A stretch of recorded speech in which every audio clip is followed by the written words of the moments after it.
भारतीय राजनीति अभी भी पुरुष प्रधान है। राज्य और केंद्रीय विधायिका में महिला आरक्षण का आगाज अभी तक नहीं हुआ है, पर जहां तक चुनाव में मतदान का मामला है, महिलाओं ने पुरुषों से कंधा मिलाकर वोट किया। बढ़ चढ़कर वोटिंग करती रही हैं वो। और तो और प्रधानमंत्री नरेंद्र मोदी ने पिछले दिनों महिलाओं को शक्ति स्वरूपा बताया। साफ है कि 24 का चुनाव काफी अहम है, क्योंकि आधी आबादी किंग मेकर बनने की स्थिति में है।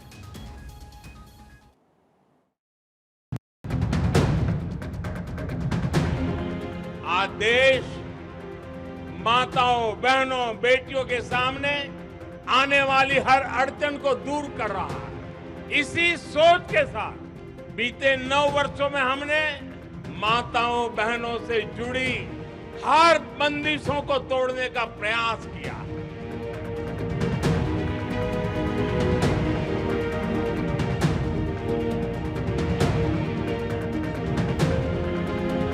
देश की नारी शक्ति विकसित भारत के संकल्प की सिद्धि की सबसे बड़ी गारंटी है।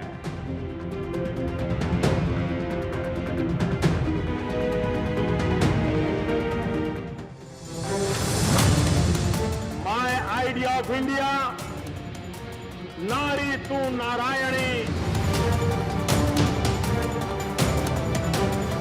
जैसे समर्थ लहरों के लिए कोई दायरे नहीं होते, वैसे ही भारत की बेटियों के लिए भी अब कोई दायरे या बंधन नहीं है।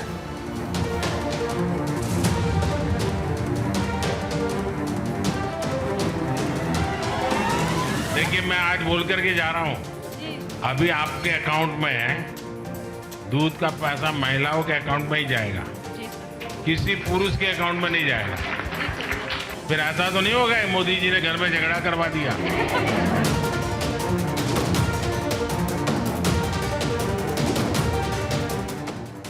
नारी तू नारायणी है, नारी तू शक्ति स्वरूपा है, नारी तू इस जग की पालन हारिणी है।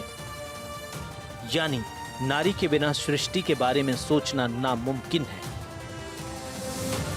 प्रधानमंत्री मोदी भी नारी यानी आधी आबादी की शक्ति के बारे में अच्छी तरह जानते हैं। चुनाव के दौरान नारी शक्ति को नमन कर रहे हैं। पीएम मोदी बखूबी जानते हैं कि आधी आबादी के बिना चुनाव में हैट्रिक लगा पाना मुमकिन नहीं है। पीएम मोदी जानते हैं कि वोटिंग का W फैक्टर चुनाव का X फैक्टर बन जाता है। लिहाजा वे महिला वोटर्स को लुभाने में जुटे हुए हैं।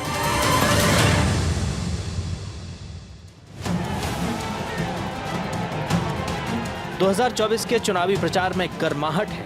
प्रधानमंत्री ने पूरी तरह से मोर्चा संभाल लिया है।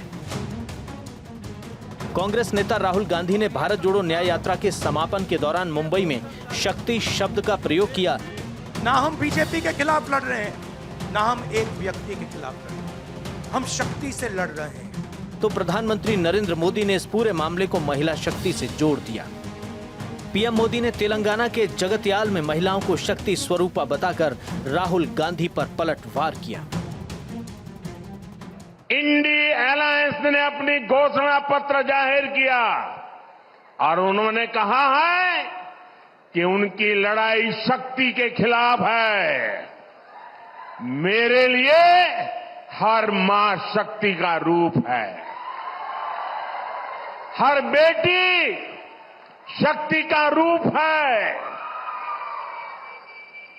और मेरी इन माताओं बहनों की तरफ से, माताओं बहनों, आपको मैं शक्ति के रूप में पूजा करता हूं। पीएम मोदी जानते हैं कि 24 की चाबी आधी आबादी के पास है।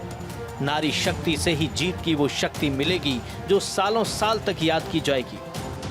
यही वजह है कि रैली कोई भी हो, पीएम मोदी नारी शक्ति को नमन करना नहीं भूलते।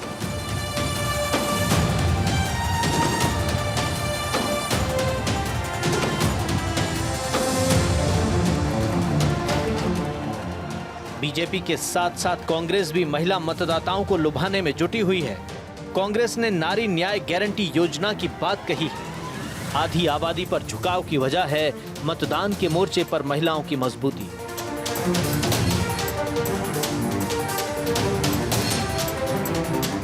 एक वक्त था जब वोटिंग में पुरुष मतदाताओं का वर्चस्व हुआ करता था, लेकिन वक्त के साथ साथ ये वर्चस्व खत्म होने के कगार पर है। आज महिलाएं वोटिंग करने में पुरुषों के बराबर पहुंच गई हैं। 2004 की बात करें तो 61.66% पुरुष वोटर्स ने मतदान किया, जबकि 53.3% महिलाओं ने अपने मताधिकार का प्रयोग किया। 5 साल बाद यानी 2009 के चुनाव में पुरुष वोटर्स की वोटिंग में कुछ कमी आई और ये 60.24% पर पहुंच गया, जबकि महिला वोटर्स में इजाफा हुआ। 55.8% महिलाओं ने अपने मताधिकार का प्रयोग किया। 2014 में 67.1% पुरुष वोटर्स ने वोटिंग की, जबकि महिला वोटर्स में पिछले चुनाव के मुकाबले करीब 10% का इजाफा हुआ और 65.3% महिला वोटर्स ने मतदान किया। पिछले चुनाव यानी 2019 की बात करें तो पुरुष वोटर्स की वोटिंग परसेंट में कुछ कमी आई। 67.01% पुरुष वोटर्स ने मतदान किया तो महिला वोटर्स में करीब 2% का इजाफा हुआ और 67.18% महिलाओं ने अपने मताधिकार का प्रयोग किया। बेटी, मैंने तुम्हारी ये तस्वीर देखी है, तुम इतना बढ़िया काम करके लाई हो, मैं तुम्हें आशीर्वाद देता हूँ। अब सवाल उठता है कि सभी पार्टियां आधी आबादी पर निर्भर हैं। सत्ता का परचम लहराने के लिए नारी शक्ति की ओर देख रही हैं, बावजूद इसके महिलाओं की सत्ता में भागीदारी क्यों नहीं बढ़ रही है?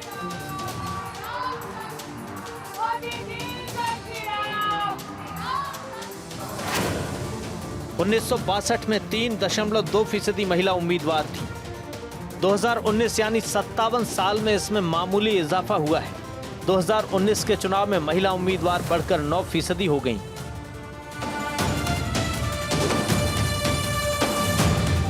जबकि महिला वोटर्स की संख्या देखें तो करीब 50% के आसपास है। 1962 से 2019 तक 57 साल में महिला वोटर्स में 6% से ज्यादा का इजाफा हुआ है।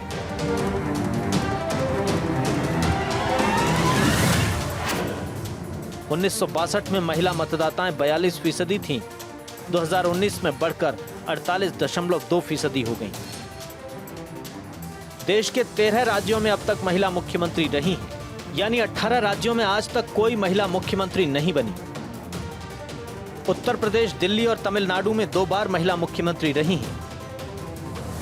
तमाम राजनीतिक दल महिलाओं को कई स्पेशल स्कीम से लुभाने की कोशिश तो करते हैं, जैसे फ्री बस राइड, डायरेक्ट मनी ट्रांसफर, लेकिन ज्यादातर पार्टियां उन्हें टिकट देने के मामले में कंजूसी करती हैं। अगर टिकट देती रहती तो आज हालत इस कदर नहीं रहते कि संसद में महिलाओं का प्रतिनिधित्व महज 14% रहता।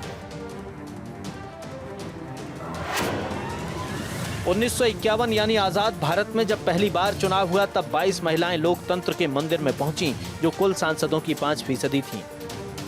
2014 में 355 महिला उम्मीदवार चुनावी मैदान में उतरी थीं और इनमें से 45 जीतकर संसद भवन पहुंची, जो 8% रहीं। बात 2009 की करें तो 556 महिला उम्मीदवारों ने अपना भाग्य आजमाया और इनमें से 59 महिलाएं जीतकर संसद भवन पहुंची, जो कुल सांसदों का 11% थी। 2014 में 668 महिला उम्मीदवार चुनावी मैदान में उतरी और इनमें से 66 महिला संसद भवन पहुंची, जो 12% के करीब थी। पिछले चुनाव यानी 2019 में सबसे ज्यादा महिला उम्मीदवार चुनाव मैदान में थीं। 724 महिला उम्मीदवारों ने चुनाव में भाग्य आजमाया, जो 14% थी। मैं सभी माननीय सांसदों ने अपनी बात के प्रारंभ में तो पहले ही कहा है कि हम इसका समर्थन करते हैं और इसके लिए मैं सबका हृदय से अभिनंदन करता हूं। सभी माननीय सांसदों ने और सभी राजनीतिक दलों ने एक बहुत बड़ी अहम भूमिका निभाई है। नारी शक्ति को एक विशेष सम्मान सिर्फ विधेयक पारित होने से मिल रहा है, ऐसा नहीं है। इस विधेयक के प्रति देश के सभी राजनीतिक दलों की सकारात्मक सोच होना, ये हमारे देश की नारी शक्ति को एक नई ऊर्जा देने वाली है। विश्वास के साथ राष्ट्र निर्माण में योगदान देने में नेतृत्व के साथ आगे आएगी, ये अपने आप में भी हमारे उज्जवल भविष्य की गारंटी बनने वाली है। पिछले साल संसद में नारी शक्ति वंदन बिल पास हुआ।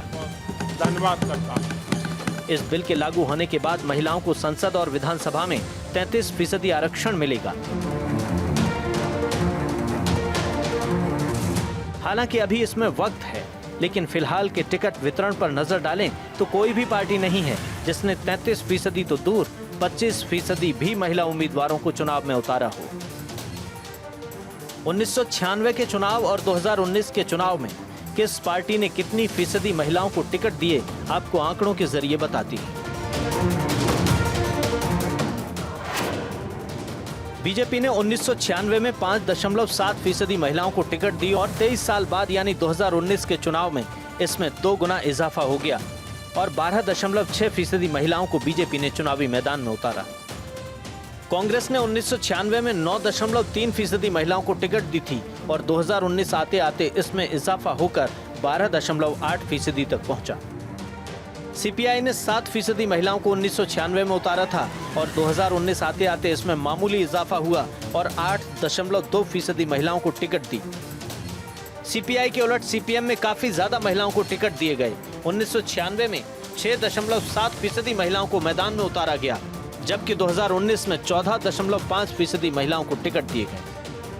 बीएसपी ने 1996 में एक भी महिला को टिकट नहीं दी और 2019 के चुनाव में 6.3% महिलाओं को उतारा।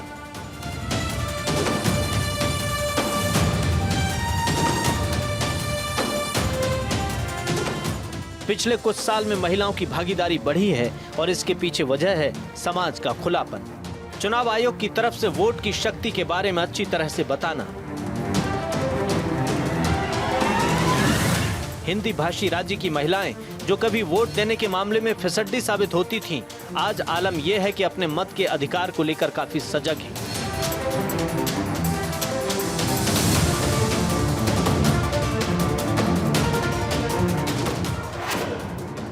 मध्य प्रदेश में 2009 में 40.3% महिलाओं ने मतदान किया, लेकिन 10 साल के अंदर इसमें अच्छा खासा इजाफा हुआ है।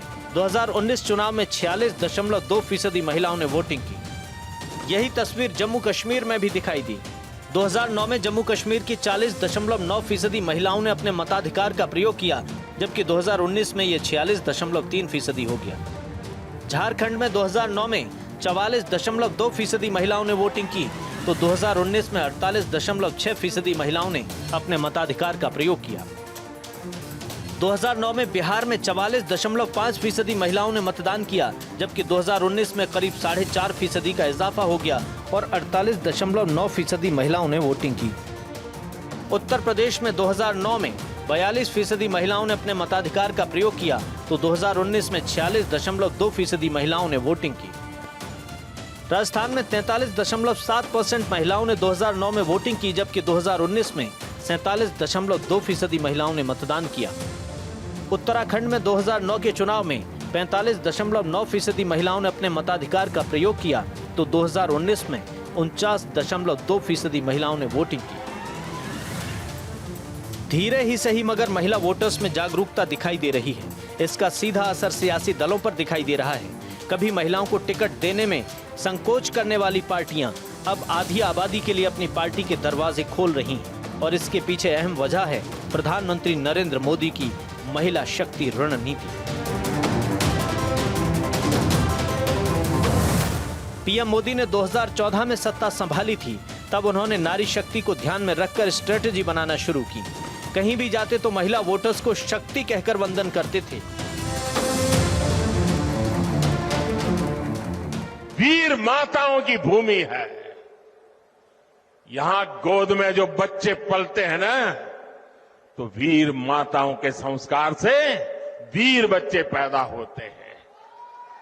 सेना में जाइए, मेरे राजस्थान की चमक दमक, और सिर्फ वो चमक दमक वो लंबी लंबी मूछ वाले नौजवानों के कारण ऐसा नहीं, ये वीर माताओं के कारण है। बोल मारी मां। करीब 1.5 साल पहले यानी सितंबर 2022 में प्रधानमंत्री गुजरात के अंबाजी गए, तब उन्होंने कहा था कि नारी शक्ति का सम्मान हमारे संस्कारों में रचा बसा है। कि हमारे संस्कारों में नारी सम्मान कितना रचा बसा है। दुनिया भर में जो शक्तिशाली लोग होते हैं, जहां शक्ति की चर्चा होती है, तो उनके साथ उनके पिता का नाम जुड़ता है। हमारे यहां वीर पुरुषों के साथ मां का नाम जोड़ा गया है।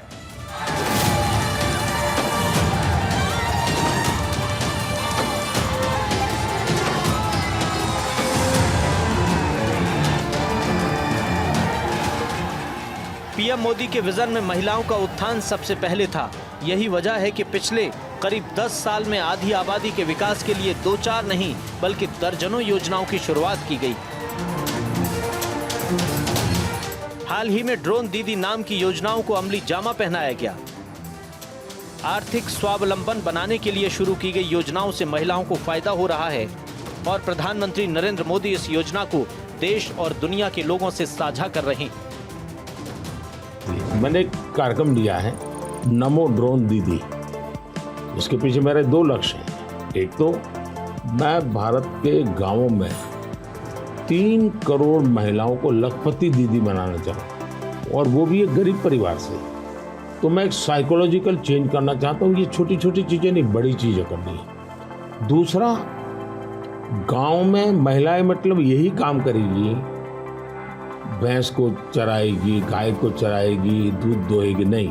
मैं उसके हाथ में टेक्नोलॉजी देना चाहता हूँ। मैं एक साइकोलॉजिकल चेंज लाना चाहता हूँ। गांव के सब लोगों को लगना चाहिए कि ये हमारे गांव को बदल रही है।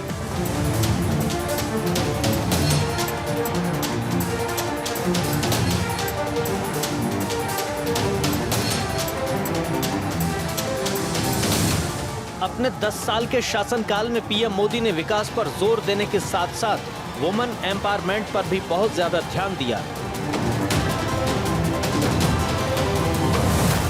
मोदी सरकार ने 27 साल से भी ज्यादा इंतजार के बाद पहली बार महिला आरक्षण बिल लोकसभा और राज्यसभा दोनों से पारित कराया। इस बीच मोदी सरकार ने महिलाओं को लेकर बनाई गई योजनाओं का नाम भी ऐसे रखा जो सीधे महिलाओं के दिल को छू रही हैं। बेटी बचाओ बेटी पढ़ाओ योजना, सुकन्या समृद्धि योजना, महिला सम्मान बचत पत्र योजना, ग्रामीण महिलाओं के लिए महिला शक्ति केंद्र स्कीम, प्रधानमंत्री उज्ज्वला योजना, महिलाओं के लिए कई स्टार्टअप स्कीम, महिला पोषण अभियान, महिला हेल्पलाइन स्कीम योजना, सुरक्षित मातृत्व आश्वासन सुमन योजना, फ्री सिलाई मशीन योजना, वर्किंग वुमन हॉस्टल स्कीम, मातृत्व वंदन योजना, सौभाग्य योजना, लखपति दीदी बनाने की योजना, सेना में महिलाओं को परमानेंट कमीशन देना।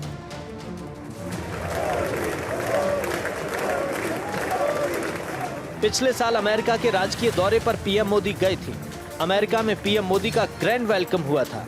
तब यूएस कांग्रेस में भारतीय महिलाओं की जमकर तारीफ की थी और कहा था कि भारत का विजन महिलाओं के साथ देश का विकास।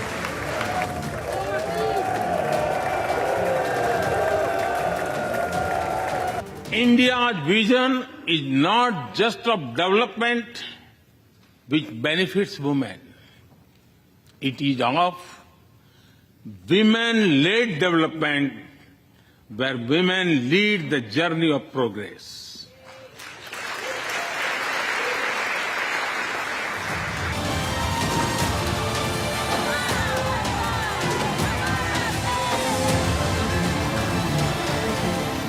आधी आबादी को लेकर पीएम मोदी काफी जागरूक हैं और माना जा रहा है कि 2024 के चुनाव में अब तक की सबसे ज्यादा संख्या में महिलाएं सदन तक पहुंचेंगी।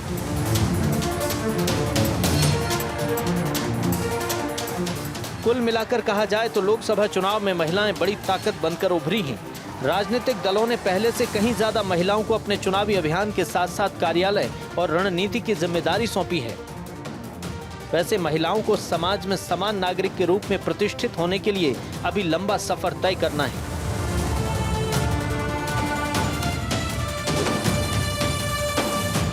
उनके मतदान प्रतिशत में और सुधार करने की रणनीतियों के साथ साथ सामाजिक, राजनीतिक, आर्थिक क्षेत्र में भी महिला स्वायत्तता में सुधार के प्रयास होने चाहिए। –